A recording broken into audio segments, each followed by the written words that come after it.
Kyle, comprehensive victory over Sheffield today. You must be happy with both the result and the performance. Would you think that's the most complete performance we've had so far this year? No, I don't. I think it was good though. I thought there was a lot of good, and I felt like the lads' mindset to start the game is exactly where you need it to be. I thought they can be proud of that, the start and the way they went about the business. I thought we got a bit sloppy in the second half.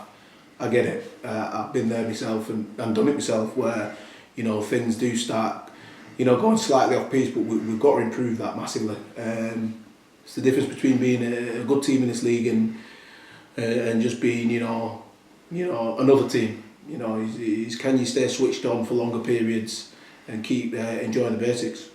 After the last two defeats against York and Bradford, how satisfying was it to see such a reaction in the first half to kind of blow Sheffield away in that first 40 minutes? Yeah, it's pleasing, isn't it? You ask and you prepare. These lads prepare to do it, all week, and to be honest, like we're in all the games and we're well in them, aren't we? If we're not winning, we're there or thereabouts, and there's still a little bit of improvement, to win some purple patches and keep doing the basics for longer, which we understand.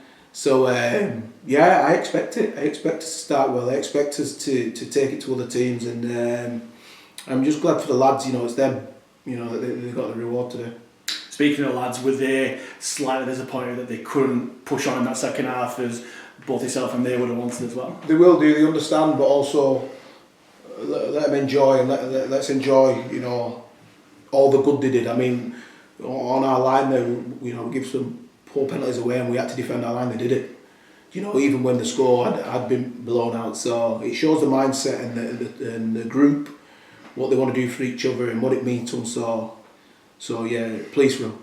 Is that the most satisfying thing for a coach, to the defensive side of things, to see how we soaked up that pressure from Sheffield both in the middle part of the first half and the second half, to only restrict them to one try, especially I think that Matt sets that they had on our line as well. Exactly, that's mentality, innit?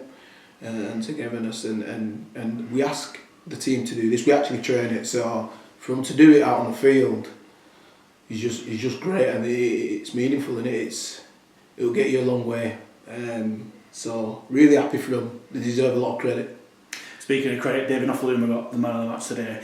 How good is it to see him after he's been performing really well and threatening to make the breaks and that sort of thing we saw today, for him to actually make those breaks and throw those passes leading to tries? It's great. It's great for him, and I'm really happy for him. He's working hard, and like I said, his basic performance is very high anyway. But I feel like there's still some gears to go through for David, and he's working so hard and improving things and just being himself. So I'm really pleased for him.